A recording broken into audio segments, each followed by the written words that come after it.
Broadcasting from Cincinnati, you're listening to the Ringside Reporter podcast. All the news from the world of boxing right here. Well, I'm talking to you the way I want to talk to you. Now, here's your host, Eric Lorda.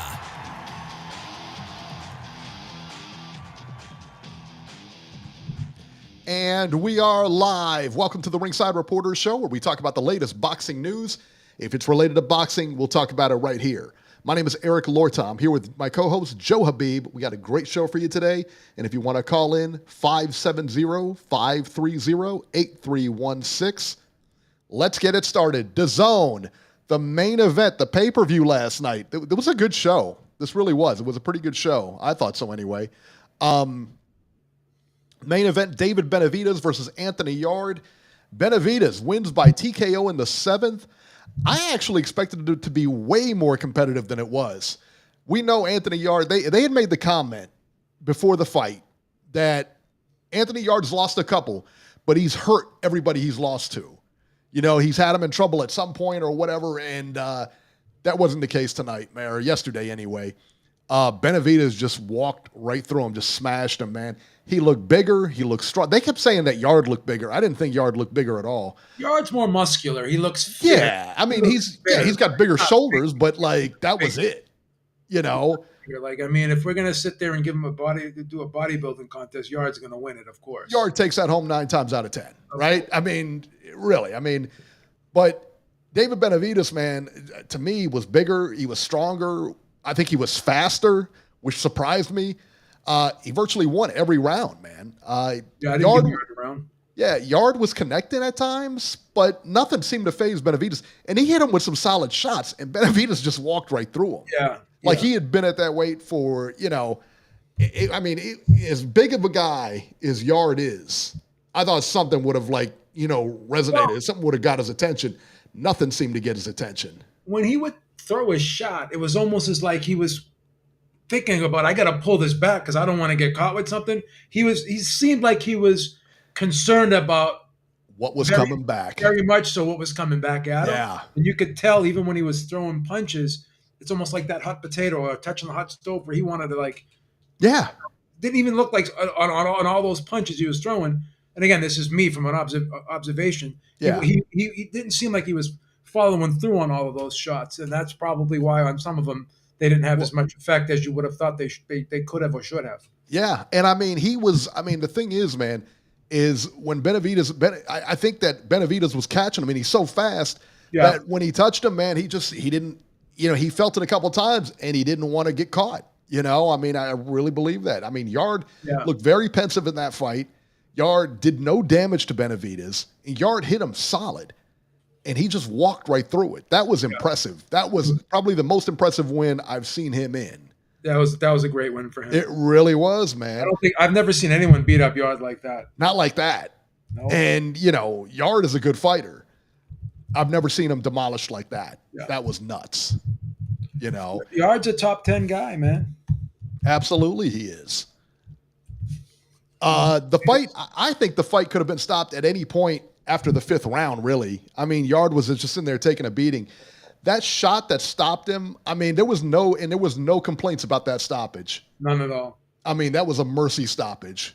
Yeah. Because if they would have let that dude go on, he would have been in trouble. He would have been knocked out, period, just out cold. Yeah.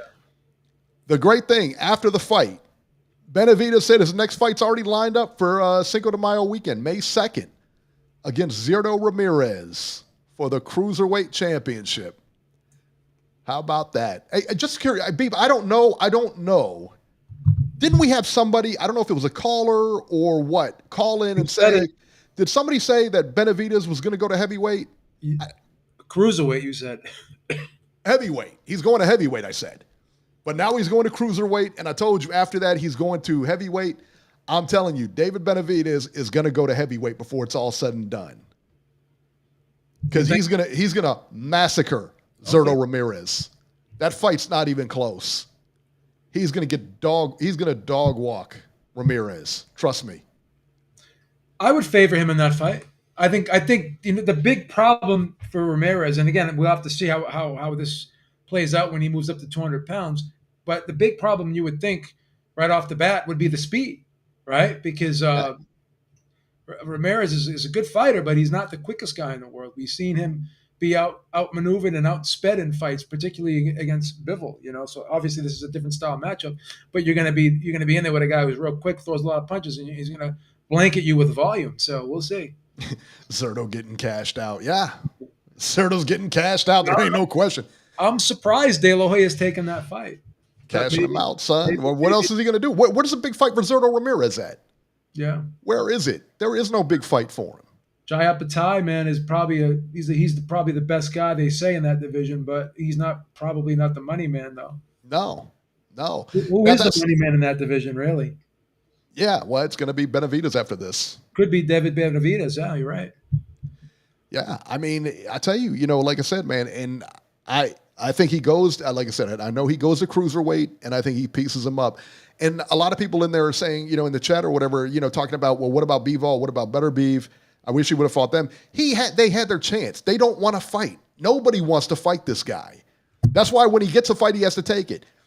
Canelo ran from him for all that time. He didn't want to fight him. I didn't want to see that fight anyway.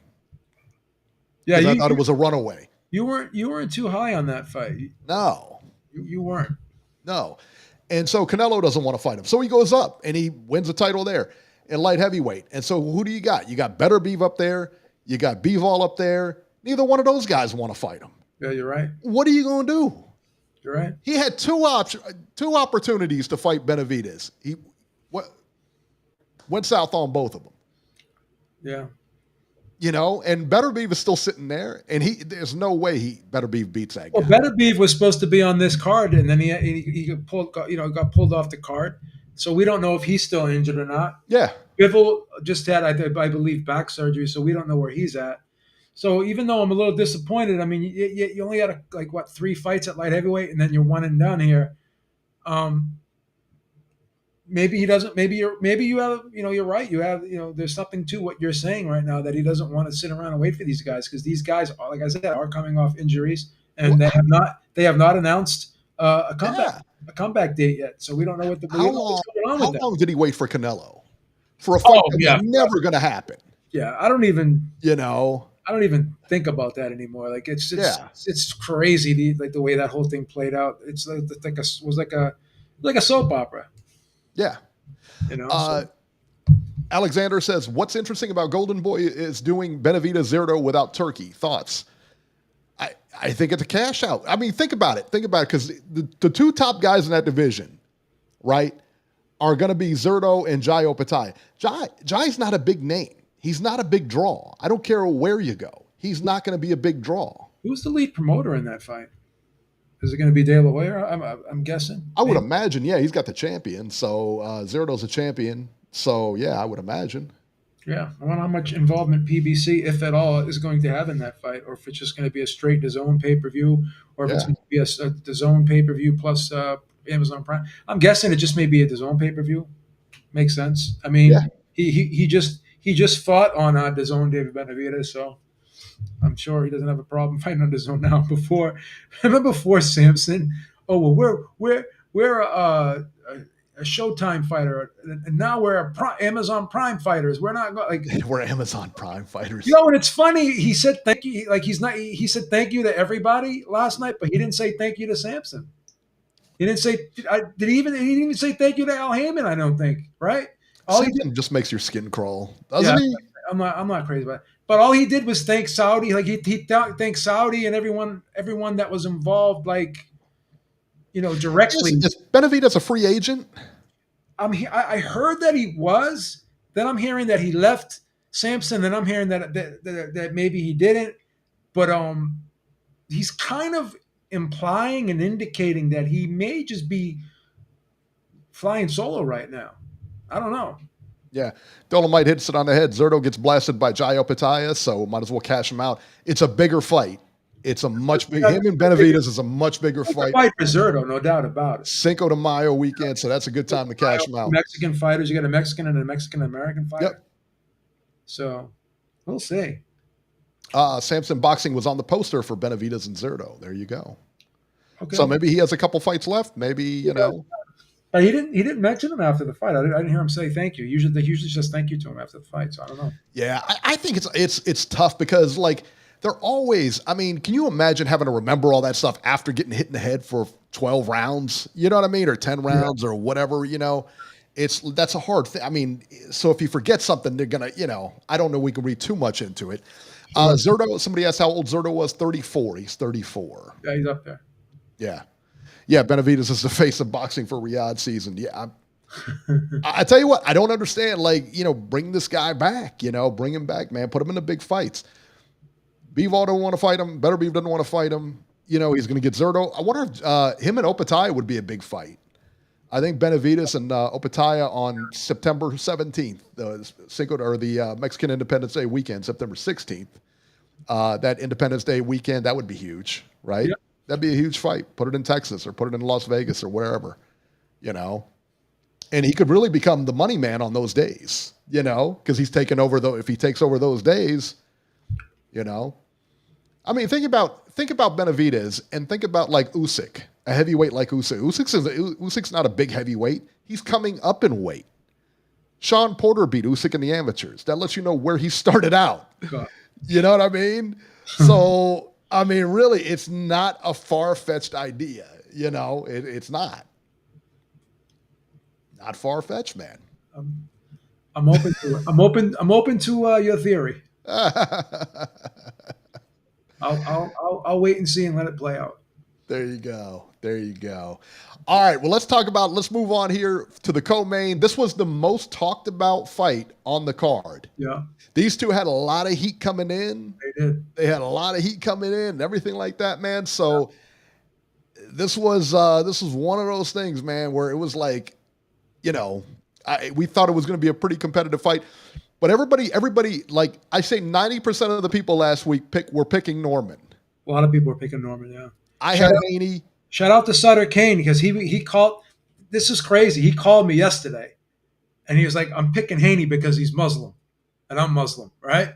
And I'm like, bro, enough with this stuff. Don't bet with your heart, bet with your head. Yeah. And I talked him out of it. And he goes, "Well, I want Haney to win, but I think Norman's going to win." And I talked him out of it.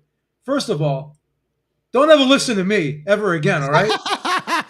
You were right and I was wrong. I tried to talk you out of something and you should have just said, "Beeb, I don't give a shit what you say," because I ended up being wrong and you ended up being right. So shout out to Sutter Kane. I'm gonna give you the win because even though you went with your heart, that's what you initially wanted to do. So we're gonna go with your gut reaction on that. We're gonna give you that one because I tried to influence your decision. Yeah, where was it? Let's see here. Let me see if I can find it. What I texted you on Friday. Yeah, here it goes. This is what I texted Beeb on Friday. Yeah. I'm going to go out on a limb. I said, read this exchange. Go ahead and put me on blast. I don't care. I deserve it. I said, I'm going to go out on a limb. I think Devin Haney dog walks Brian Norman. And you say, no, I think, you say that Haney's going to win or whatever. I said, man, I just got a feeling. Haney looked nervous at the weigh-ins. He looked nervous all week. He seemed like a little too bouncy. He wasn't relaxed. But I saw Norman's fight, and I saw him get countered with that right hand that put him down. And I think it was, I can't remember who it was that caught him with that counter. Yeah, I remember that, yeah. He caught him with that counter, and he was out. You know what I mean? He got up and everything. He was shaking up. Still won the fight, so credit to him. Sure. But when I saw that counter, I said, if that guy can do it to Norman, there ain't no reason Haney can't do that to Norman. Yeah. Haney is much faster. He's a better boxer. He's a very well-schooled boxer also. He's got 33 wins. He's got one loss. And the loss, I mean, it's a 1-0 contest, but he lost. I mean, everybody's seen it. But 33 wins in 15 knockouts, that's not nothing. He's a good it's not fighter. Nothing. He's a good fighter. We can't take that away from him. Yeah. Whether you like his style or not, depending upon who you are, it's effective. He's a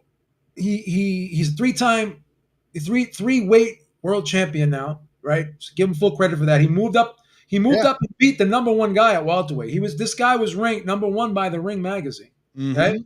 He beat the number one guy, no tune-ups. He went right into it.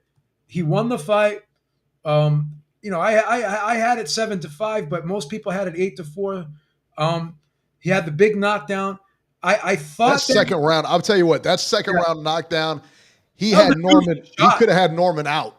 Well, that's the thing, and people are maybe this isn't fair because we see a guy like Terence Crawford, and it looked like he was in total control of that fight with Canelo, and I thought he was ahead, but if he didn't win those last 2 rounds, he would have been a draw. Yeah. Right. So the way Crawford didn't let that hang in the balance and he just closed the show, for me, and again, this is just my opinion, my criticism of the whole thing. Haney runs that, sometimes runs that 4-corner offense, that prevent defense, basically. Mm-hmm. Once it's almost like he's counting down the rounds. He's like, okay, I think I got 6. I got one. I'm going to get one more, and then I'm done, and I'm just going to coast the rest of the way. Which is, hey, whatever works, works. Who am I? I'm not the fucking trainer. I'm not. The game plan works. It works. But from a fan's perspective, the first 7 rounds of this fight were great, and then like 8, 9, 10, 11, and 12, it was like, what the fuck's going on here? You know what I mean? And part of it was, you could say Brian Norman made some adjustments. He was throwing the lead right hand, and he was throwing it nice and straight down the pike, throwing in a feint there, giving a quick level change. He was a little bit more reserved, and he wasn't just coming in, recklessly. He was laying back and being a little bit more calculated in the second half of the fight because he had to be, because he was getting caught on the way in. So, but then Devin Haney, basically he knew he was ahead, so he's just like, I'm just going to coast to victory here. And Brian Norman was nicking rounds in the second half of this fight. I gave him 4 of the last 6 rounds of this fight, right? And I just thought David. Let me see. I gave him. No, Paul. Yeah, I did. I gave him 8, 9, and 10, and I gave him 12.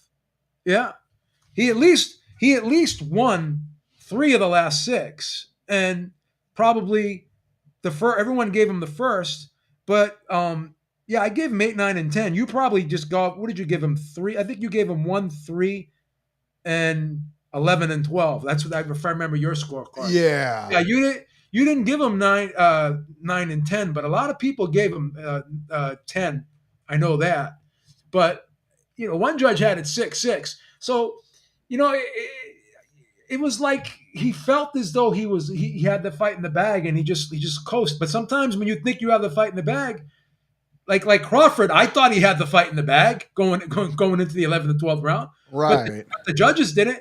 So I guess what I'm saying is, his father, and Maestro and I talked about this morning. His father was saying, Devin, money. This is just cash that money. Just get that money. Get that money, Devin. This is money in the bank, Devin. Just move. Basically saying, you got this. You don't have to mix it up with him right now, right? You already got this. And he followed his dad's instructions. So credit to him. And they know what they're doing, obviously. But the thing is this: when you have a father training a son, just like when Virgil Hunter was training Andre Ward, when Bill Ward, was his name Bill? I think his name was Bill or Dan. I can't remember. But Mr. Ward, we'll call him, brought Andre to the gym, and he said, I want you to train my son how to box. He goes, I'm going to train him how to box, but I'm going to train him how to protect himself and keep him safe. All right. I'm going to protect him and show him how to defend himself so he doesn't get hurt. Right. Yeah. And they had like a father-son type relationship. And you could see, like, you can't replicate that with anyone else. So like Bill and Devin, it's different when you got a father in the corner. I don't like it. Ryan Garcia does the same thing. I don't like it. Yeah. When you got a father in the corner, you're going to try to preserve that kid and his safety even more so than you would someone else. Like, look at Robert Garcia when he was training his brother. As soon as his brother got that broken nose against Salido from the headbutt, they pulled him out of there. Said, we'll take we'll go to the scorecards here. But with Margarito, when he was in Margarito's corner and that eye was flapping around against Pacquiao, he didn't pull him out. So because he was going to get beat. I mean, he was losing the fight, so he had to stay in. So when you got a father or a brother or someone close to you in that corner, it's going to be different, right? Once you see that, that your fighter is winning, you're gonna navigate the rest of the fight differently in terms of how you're gonna run that corner and the instructions Yeah. you're gonna give. So I think Bill tells Devin to do that, and it's kind of been a bit instinctive at this point, right? That he is risk averse. Once he feels he's winning and he's in charge, and he's got enough rounds in the bank, he becomes risk adverse. And it is what it is. It's whether you like it or not. It's effective. He won last night. Yeah. What can you say? Yeah, I get it. Hey, Beeb, I'm going to interrupt here and I saw this in the chat just a second ago, and I went and looked it up. Vanis Martirosyan passed away today. Are you fucking kidding me? Yeah. Oh my! I was shocked when I saw it in the chat. I think Eric Gomez put it in the chat. Oh no! And I was like, let me go look this up. And sure enough, it was today. And I just looked. It was like 2 hours ago they announced it or whatever. I'm so sorry to hear that, man. He was a very nice guy, man. Skin cancer. A form of skin cancer got him. He said he's been battling it for about 2 years or whatever. Jesus Christ! That's when my mom passed away. She had melanoma. I'm so sorry. And passed away, and it's like, I hate that. I hate hearing that. That's awful. He was 39 years old. That's it. Yeah. Oh, God. Awful, man. Oh, God. That is awful, so sad to hear. My heart goes out to his family, man, and his loved ones. A former Olympian. That sucks. Out of Armenia. Wow. I didn't know that. Wow. Rest in peace, man. Yeah, right? Rest in peace. That's horrible. Poor guy. Horrible, man. Yeah, he was sick for about 2 years, it said. Okay. I didn't know he was battling that. I didn't either. But I mean, he's out of boxing. So how would you know what I mean? So like they kept it on the down low too. Usually sometimes things like that happens, Yeah. Yeah, he didn't seem like the kind of guy that would be out and about, you know what I mean? Out publicizing it and everything like that. I mean, he's always been a quiet type of guy, so I understand. Man, that's terrible. Just so young. It's just a waste. I hate 39 years old, man. What a shame. It's awful. Awful. Ugh. Hate that. All right, back to Devin Haney. He won the fight. So let's look at the landscape in the 147 division. You got Devin Haney as WBO. WBC has Mario Barrios. Devin stomps that guy with no problem. Rolly Romero, Devin wins that fight with no problem. And Lewis Crocker, Devin Haney wins that fight with little problem. Now, I think Ryan Garcia is going to beat, we'll talk about this later. I think he beats, what's his face, Mario Barrios. Think he beats Barrios? I think the same Ryan, let me tell you this, I think the same Ryan can show up, the one that fought Raleigh, and still beat Barrios. Okay. If we had Raleigh versus Barrios, I'm taking Raleigh in that fight. Okay. He looks great in training. He always looks great, except when he gets under the lights. So he's got back-to-back draws right now, and he was favored in both fights to win. It's like losing a fight against your grandfather, right? He goes in there to fight Pacquiao. How do you not win that fight? He was a pretty decent-sized favorite over both opponents, and he had 100%. He was. He had back-to-back draws. I don't get it. For sure. I mean, he was on the Mike Tyson undercard, and he had a draw in that fight. Yeah. So I mean, again, when you put him under the lights, he just fades. I don't know what's good. I don't know if he gets the yips. I don't know what his problem is, man. Good performance against Ugas, and then I don't know what happened. Yeah, I don't either. Fight Doctor says Haney needs a Ryan Garcia rematch. Well, I'll tell you what, if Garcia wins that fight, he's going to get it. That'll be it. And that'll be a huge fight because both of them got titles and everything like that. That's a good fight. Barrios is a two boxer. No, here's the thing, right? And I like Eddie Hearn, but Conor Benn, he may be a name in the UK. I don't know necessarily if he is the money man right now in the welterweight division. He could be. I don't know. Like, could they just come in and start calling the shots? Like, can they come in and throw their weight around against, like, if Ryan Garcia wins, right? Yeah. Are they going to just be able to come in and throw their weight around? Because Eddie Hearn, Conor Ben was talking trash about Haney last night. Basically said he put him to sleep and this and that. And then Eddie's like, oh well, he's just fighting scared now. He's fighting. He's not fighting scared. If it's just no, he's not. He's fighting his normal style. Here's the thing, when you go into work and you're gonna get paid no matter what, do you go above and beyond? Like if I have to issue violations, whether I issue 20 violations or 5 violations, I still get paid by the taxpayers one way or another. So, some people have the mentality. Haney has this mentality like, listen, I don't get paid I don't get a fight of the night bonus here, right? There's no fight. This ain't the UFC. Right. I don't get a fight of the night bonus. My job is to win. And that's my main goal and priority here. Yeah. I can't sit there and listen to everyone yelling and screaming and criticizing me, because when I lose, where does everyone go? Now, I particularly am not crazy about Devin Haney's style, but I respect him as a fighter. I respect him as a 3-division champion. Yeah, you have to. I'm not going to sit there and dog the guy, So it was fine when Eddie Hearn was promoting him and he was fighting the same exact style. Yep. He wasn't afraid, but now he's afraid, bro. He just he was putting a clinic in the first 6 rounds of that fight. Arguably, you could just say the whole fight was a clinic if you wanted to, right? Yeah. What was Norman doing? Nothing. I mean, he was coming forward. So wasn't effective, but he was coming forward. Like you said, if someone doesn't like the way he fights, then stop him. It's just like in the UFC. Make him do something else. Everybody's complaining about the Russian guys in the UFC, the guys from Dagestan and everything like that, because they just take them down and they just grapple. Stop them. Stop them. It's real simple. Listen, it's allowed. It's what you got to do. You know what you're getting into when you sign that fight. Yeah. So if you can't stop it, that's on you. Yeah. So in my opinion, they want nothing to do with Haney, Conor Ben, and Eddie Hearn, because they know win, lose, or draw, that's not a good style matchup for them. It's not a good style matchup, but I tell you what, Conor Ben looked good, but then he looked good at 160. How's he going to look coming back down to 147? Too. He looked good against Eubank. That's what I said. He looked great at 160, but then now when he comes down to 147, how's he going to look? I don't know. Yeah. I mean, no disrespect to Eubank, but he was a shell of himself. Yeah. Yeah, I agree. Devin Haney is not a shell of himself. He's in his prime. Yeah.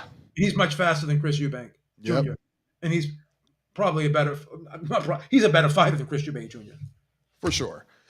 Chris Eubank Jr., or not Chris Eubank, but Conor Ben, I believe, is going to face Rolly Romero. I think that's the one they're targeting is Rolly Romero. You think so? You think Rolly will take that fight? Yeah.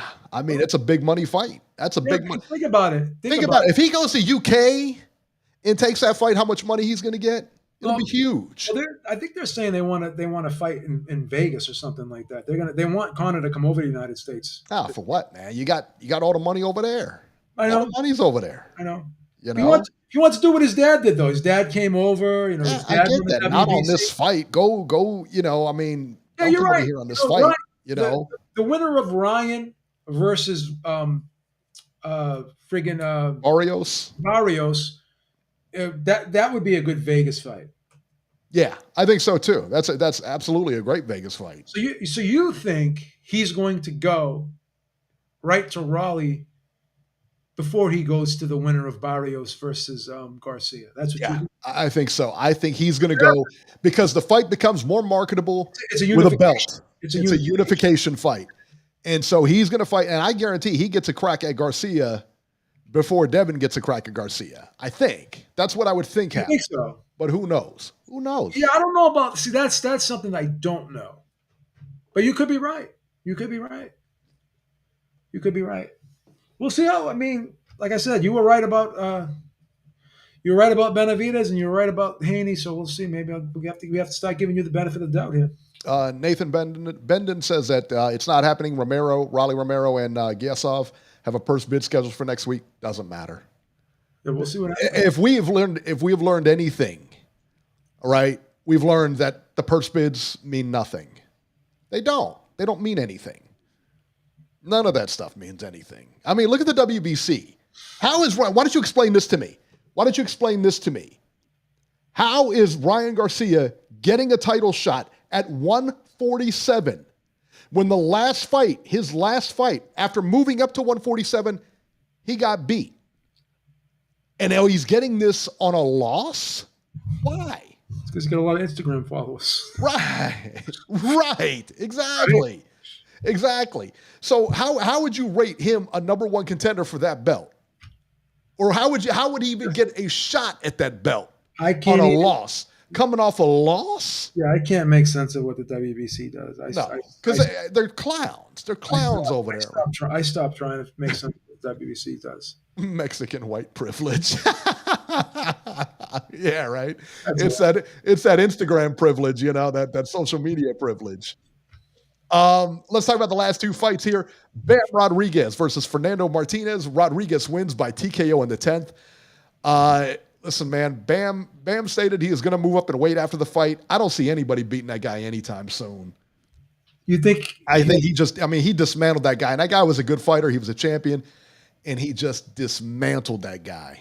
Him and Inoue will probably never cross paths, you think? Because Inoue will end up going up to 126. I think Inoue's capped.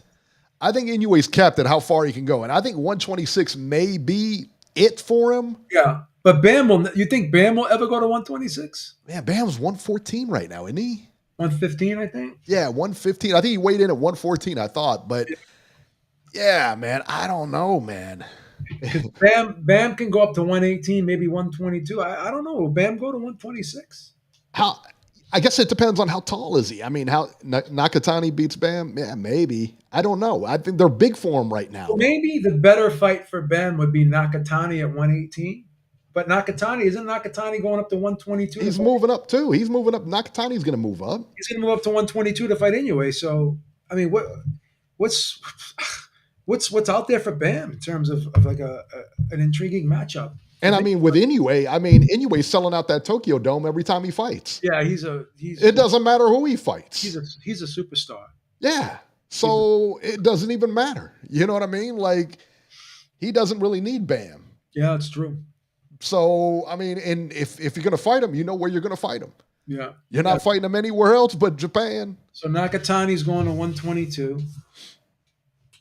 That's the fight they're trying to make is Nakatani and Inoue. Yeah. That's the big fight to be made. Yeah.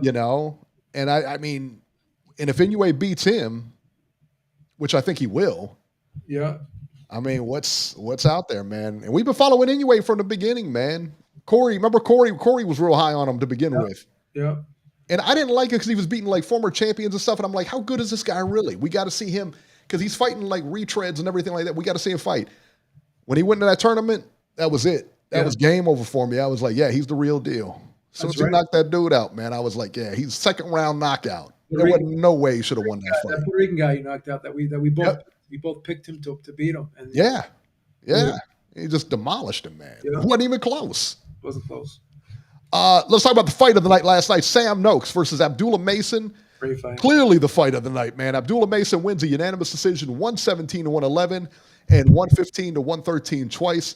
Yep. These two went back and forth all night, but let me tell you what changed the tide of the fight, man, in my opinion, is the body shots that Mason was landing. Yep. I mean, those were coming from the floor, man. Those body shots were cleaning them out, man. That was rough, boy. And he was too skilled. I mean, and Mason was getting touched too, and that guy was a good fighter. Noakes is a good fighter. We all know this. Mason's on a different level, son. Just a different level. Hey, where? Ohio. Is it Ohio? Is he from Ohio? I had no idea. He's from Title. Of course he's from Titletown, son. Most certainly is. I love how you knew the question before I asked it. Yep. Yeah, Abdullah Mason's amazing, man. Speaking of amazing, man, Ohio Runs Boxing. He was in Saudi this weekend. Was he really? For fights, yeah, he was up there for the fights, he said. So I thought that was really cool, man. Shout out to him, man. Yeah. So I imagine he's probably hanging with that whole crew, the Abdullah Mason crew. Because he was, you know what I mean? They're juiced in and everything. He probably was. Love Ohio Runs Boxing. He's a cool dude, man. He's awesome, man. Yeah, shout out to Ohio. Shout out to Ohio Runs Boxing, excuse me. All right. 718. This is New York. 718. You're live. What's going on, guys?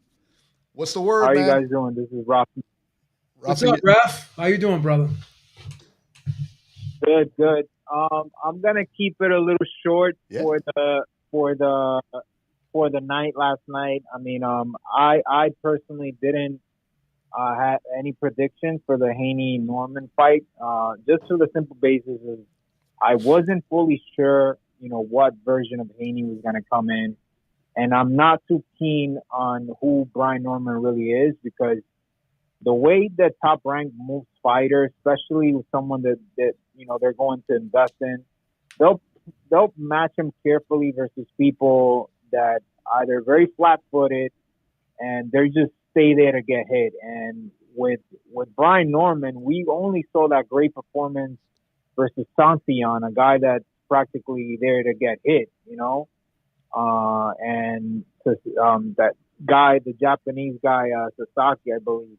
But we had not seen anything else that kind of tell us whether he can actually outbox Haney like that. So I just wasn't sure, and it wasn't mainly more on Norman. It was which version of Haney was going to come in. I agree with everything that Beav is saying regarding, Haney's style is not really entertaining. He's just going to jab you to death. He's going to clinch and hold, and if he lands a good punch on you, he'll hurt you, but he'll do just enough to win rounds on you. And to me, honestly, I'm not a great fan, but just like you guys are saying, if you don't like it, you got to beat him, and that's pretty much the name of the game. That's what it is. But I wanted to get back to the Benavidez thing that you guys were talking about earlier. Unfortunately, I feel like the sport of boxing has done a big disservice to itself. This guy should be the money man, but they were clinging and hanging on to Canelo's stardom and all this legacy and all this BS. They let the train pretty much run it by, because at the end of the day, Benavidez, as good as a fighter he is, he doesn't have that charisma, that stardom that can actually catapult him into, beyond the hardcore fan bases. The casuals, they just won't know who he is. He'll be known amongst us that we discuss boxing, we love boxing, but he needs another megastar in order to climb him into superstardom. And Canelo was that ticket.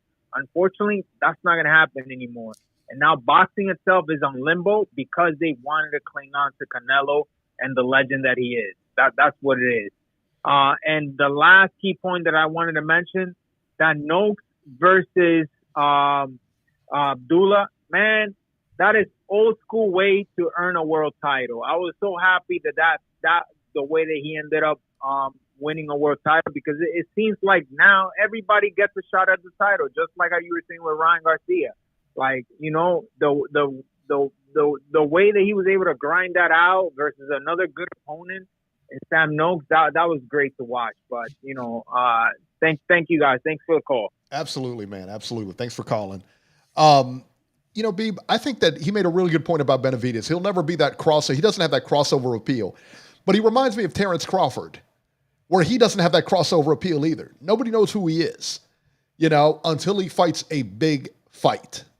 I think Crawford, and he's still looking for that big fight. Yeah, I think Crawford enhanced himself a little bit, and he's starting to be a little bit known. But yeah, they're not Canelo type status. I understand exactly what you say. They're not there yet. No, got it. All right, let's bring on Robert here. 530. You're live. You told me. Hello, guys. How are you? Good, man. Good. How are you? You told me to pick. First of all, he didn't even let you talk. First of all, before I get started, I want to say how wrong. Joe, hang on a minute. Before I get started, when I'm wrong, I want to come on here and say I was wrong, and I was definitely wrong about Devin Haney last night. Told you. Well, I want to blame. I didn't want to you. say I told you. I didn't want to say I told you guys. I want to blame you. I want to blame you because you influenced my pick, man. No, Joe, you do your own picks. I don't influence anybody's picks because trust me, you get more fights right than I do. Well, thank you, Robert. How about that announcing last night, anyway. Robert? Did you? I think Sergio ought to be just like hung or something like that. Just seriously get him out of there. Put him in the gallows. I would personally like to see him no longer there, but what can you do? We don't want to get him fired. I mean, the guy's got kids. He's got Jesus. He's got a family. Come on, Robert. Just bought a pickup truck. I would much rather see. I'd much rather listen to Andre Ward every week. I would too. I really like Andre. Yeah. Ward. They ought to get those guys off of there and replace them with Jim Lampley or something. Yeah. No, I don't have a problem. I don't have a problem with the rest of those guys. That Mora can go out on a limb way too much, and half the time, like, Sergio, what the hell are you talking about? You know, it's kind of like, you know. Eric's right about Claudia Trejas. It's like she's awful. She has like 5 questions, or like 4 or 5 questions, and she asks the same other nonsense. Everybody, like it's like reading off a cue card. Yeah. Seriously, get this broad out of here. Yeah, no, Eric's been right about her. Eric's been right about her for a long time because she's a nice lady, but she's just not good. She follows the same formula every time she's on a broadcast. Get a new haircut. You know, it's like, you got that gray hair, you got that white hair, or whatever she's doing. Come on, just go. Don't appearance shame her, please. Anyway, the fight of the night, guys, was Abdullah Mason and Sam Noakes. That was the best fight on the whole card. Hey, where's Mason from, Robert?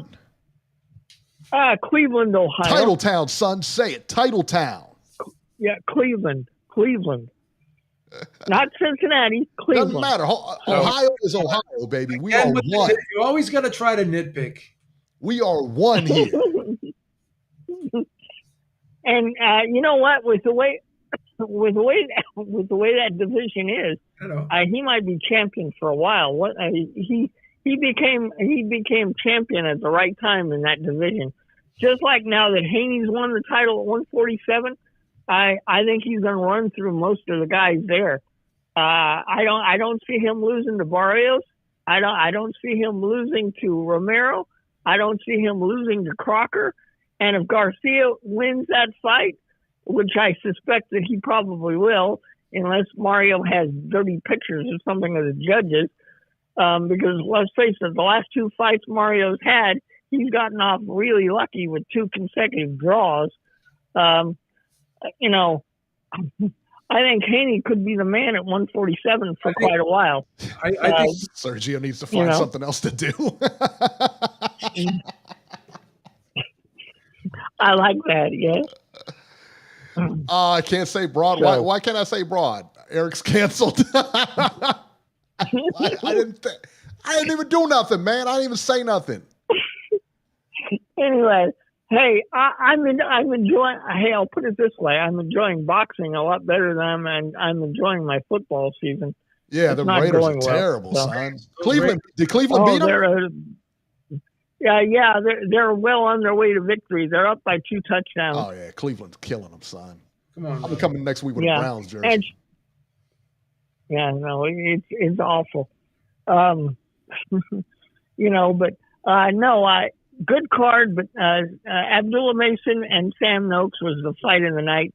Benavidez is going to go to heavyweight. I totally agree with you, Eric. I've been saying it. Nobody at light heavyweight wants to fight him. He's gonna destroy Zurdo Ramirez, and then he'll beat up Jaya Bataya, and basically become undisputed. I don't think he'll waste time with 42-year-old Badu Jack, because there's no money in that for him. I think he's on his way to heavyweight, and he's gonna have some good fights up there. I think he beats Zurdo, and I think he beats Opataya, and I think he moves up because there'll be nothing left. Yep. Exactly. Path of destruction. Yep. All right, Robert. We're gonna put you back in the queue. You got lost. Oh, that's cold-blooded, man. Why you gotta do him like that? Bye, Ruby. Why you gotta? He's such a jerk. Oh, man. November 29th. This is coming up here. Birmingham, England on DAZN. Ben Whitaker, or as I like to call him, must-see TV, versus Benjamin Gavazzi, 10 rounds light heavyweights. I like Ben Whitaker. You don't like Ben Whitaker, do you? I You don't think he's too much of a Nas copycat? Yeah, I don't dislike him, but I don't like the copycat style of what he's doing. I think he's a kind of a cheaper version of Nas. But Yeah. Oh, I think so too. I mean, there's never going to be another guy who fights like that. Never. I love Nas. I do too.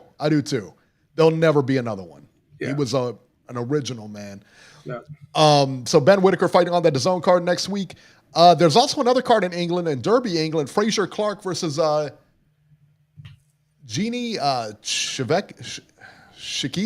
Looks like Shakiva. I'm probably butchering the name. 12 rounds for the vacant British heavyweight title. There's no TV on it, so you might catch it on Sky or one of those channels if you're in England. On ProBox TV, we have Jesse Magdaleno versus Muhammad Yakubov, 10 rounds, junior lightweights, and that is about it. The week after now, which would be December 6th, we got Lamont Roach and Isaac Cruz. That'll be the Prime, the PBC on Prime, the pay-per-view on Prime.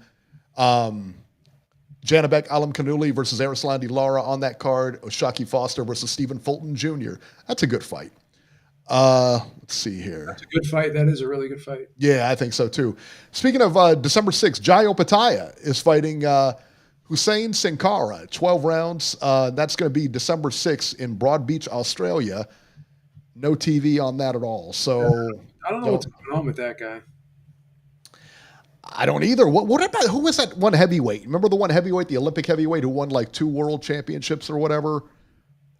He was just in the Olympics this past time. Oh, Jalalov. Where's he at? Yeah, I don't know. I've never seen anything like this guy. Like you've got it in your hands. All you have to do is go fight. That's right. And you can't say, I mean, he can't call promoter. I mean, really, can he call promoter issues? Dude. No. I mean, what are you doing? Like, all you got to do is find people to fight. He's not fighting. He's just not active. Oh, you're right, Eric. I mean, no arguments from me here. Guy could have been the next world champion. Now I don't know. No. He was clearly better than anybody coming out of that Olympics. Sure was. Because he's already won. You know?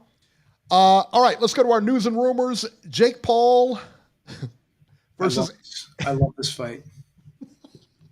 I'm so happy about this fight. I think we heard about it last week, man. Jake Paul and Anthony Joshua is officially signed. He's got balls of steel, man.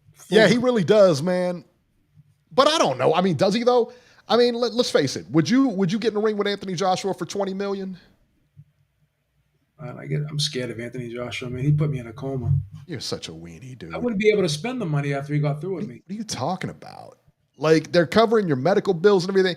I'd go for $20 million. There's not much I wouldn't do for $20 million. He puts me in a wheelchair for the rest of my life. So you can afford it. So what? You can afford ramps. Come on. That's horrible. Get it together. What's the matter with you? What happens if this happens? Yeah. What happens? Yeah, just go home with $20 million. $20 million. You're gonna go home with $10 million because of taxes, but still. $20 million is a lot of money, but what if I can't enjoy it? That's the only thing I'm concerned with. I can't enjoy $20 million. If you can't enjoy $20 million, you got bigger problems. You know what I'm saying? This guy puts me on life support. This guy is dangerous. Get out of here. The $20 million wheelchair. You remember that Seinfeld episode where that dude was selling used wheelchairs? And he was like, yeah, this is like the Cadillac of wheelchairs. This is almost like, you're glad to be handicapped. I was like, what? Who says that? You know what I mean? A used wheelchair salesman. Like, that's out of control. All right. So anyway, there is some restriction. Anthony Joshua can't weigh more than 245 pounds. That's not a problem. I don't think that's a big problem at all because I think his best weight is prior to, when he's in the 230s. Yeah, this is going to be 10-ounce gloves. It's sanctioned. It's a real fight. It's going to be 8 rounds. I believe it was 8 rounds. 8 3-minute rounds, yeah. Yeah, he's getting demolished, son. He's getting demolished. There ain't no, I mean, listen, and the over-under's got to be, what, 2 rounds? I don't know. Yeah, probably. What's the over? I mean, seriously. I don't know if there's a line yet for that, but. Yeah, I don't know, man. He's going to get crushed. See if there's like just a regular standard line. But I'll tell you what, I got a lot of respect. I got a lot of respect for him. He's not going to win this fight. He's not going to come close. He's not going to be competitive. But it takes a lot of courage to stand in there in that ring, against a guy you can't beat. Because even with all the money, he doesn't need the money. You know what I mean? Like, you and I would be like, oh, yeah, we'll try our best. But, I mean, he knows he ain't getting beat. He knows he ain't beating that dude. Joshua's a minus 1,100. That's it? Paul's a plus 650, and a draw is at plus 1,800. He's only that's it? He's 11-1. Well, you know what's crazy? He's a smaller favorite against Paul than he was against Andy Ruiz. I think he was a plus. He's a bigger favorite than Buster Douglas was. Buster Douglas was 40-1. 40-1, yeah. 40-1. Yeah. That's the word. That was like the biggest discrepancy in odds I've ever seen. Yeah, I know Jake Paul's from Ohio. I like it, but you got to be realistic, man. There ain't no way. There ain't no way. Kevin from Chicago says, "Yeah, this is dangerous." Yeah, you think? I think it's dangerous. You saw what he did to Ngannou. Yeah, he did. Ngannou wasn't a pro fighter. Ngannou was a pro fighter, and he's not a pro boxer. Not really. And Jake Paul, I don't think could handle a well-schooled amateur. I just don't. And I know he's been boxing for a few years or 5 years or whatever he's been. 5 years. But still, it doesn't matter. I mean, this is Anthony Joshua, man. This guy, he's a trained killer, man. I mean, it just is. So we'll all be looking forward to that. Are you going to be pulling for him? Who? Jake Paul? Jake Paul? He can't win that fight, man. No. You going to be rooting for him, though? You going to be rooting for him? No. It's crazy. Are you going to bet on him? Am I going to bet on Jake Paul? Yeah. Yeah, because I like throwing money out the window. Why not? What's your brother? Your brother said it best, man. Just rip up the ticket. You know what I mean? That's the best. And let me tell you this. So they had the press conference this week. And what struck me about that press conference is that he sat there. Jake Paul really didn't get out of line at all. He didn't talk crazy. Joshua was smashing right there. I mean, Joshua's not playing. Joshua's about that life. Joshua, one of the press members goes, "Why are you so happy right now? You're smiling, you're laughing." Because what's he making? Free money. $20 million for an 8-round fight? Sparring session? Yeah. Did you see when they came face to face? Yeah.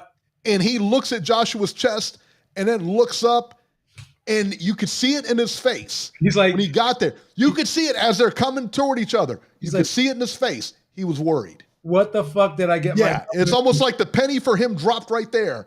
Like, this is real, and I'm going to get killed. That's what it looked like. He looked nervous, son. He looked real nervous. He looked really scared. All right. Alexander Usyk vacates the WBO world title. Fabio Wardley is now the new WBO champ. Jesus.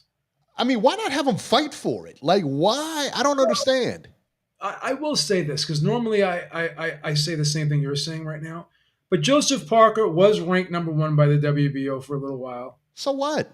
But you didn't fight for it. The fight that he had with Parker was not for the title. You're right. It's for the number 1 ranking, maybe, or a shot at the title. It was for the interim. But it wasn't for the title. Yeah. So why, I mean. Yeah, I don't like the email champions either. But like I said, who else do you like? Who else do you fight for that title? Like, who's the next?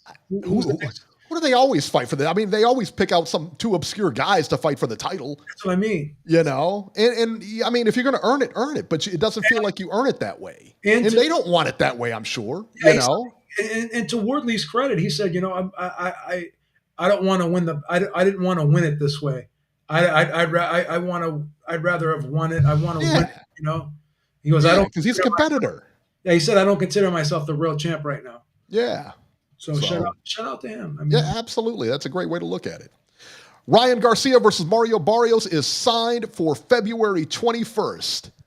And again, I'll say it again. I for the life of me, I don't know how Garcia is getting this WBC title shot after a loss. I have no idea, but that's Suleiman and the gang for him.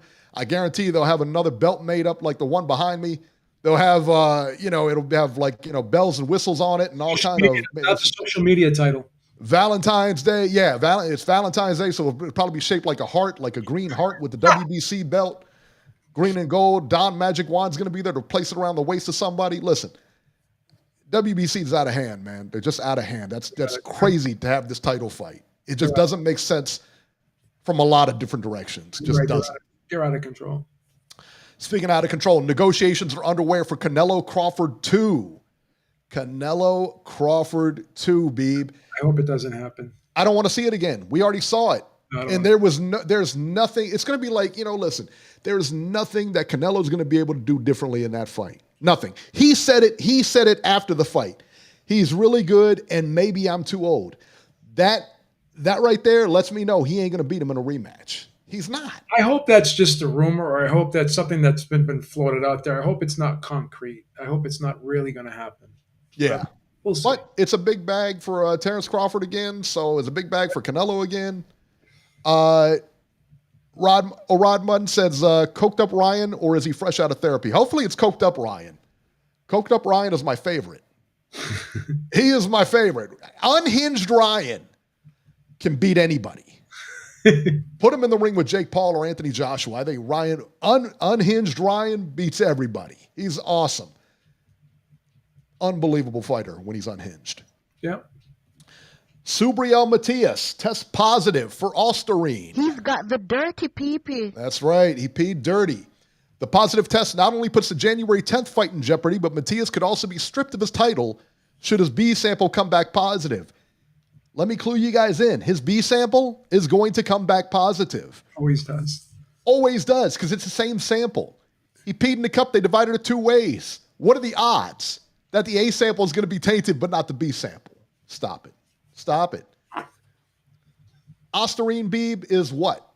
It's a SARM, but what does it do? Why would I take this? Supposedly they say it elevates testosterone levels, which can improve performance, but why not just take testosterone? That's what I mean, if you're going to do it, why not just do that? A lot of fitness get the shots. A lot of fitness influencers and bodybuilders, they say that is a garbage drug, and they don't. If you want to take something for performance, that's probably should be the last thing on your list. So again, I don't know what the circumstances were behind this positive test. They didn't really elaborate and explain in depth what if it was trace amounts, if it was metabolites, whatever the case may be. They just said that it was they had adverse findings. So whatever that means, I can only. Yeah, we don't know. I mean, adverse is adverse. Listen, it's here's the thing. If you break the rule, I think Max Kellerman who was saying this. If you break the rule, then get penalized. Yeah, that's it. It's it. You put these rules in place. But he had this trace amounts, and that could be found. You break the rules, you pay the consequence. And the only thing I would add to that is the circumstances can dictate the severity of the punishment, but you're going to get punished one way or another. Yeah, I agree. That's what I agree. Guys, if you like what we're doing, I want to encourage you guys to like and subscribe to the channel.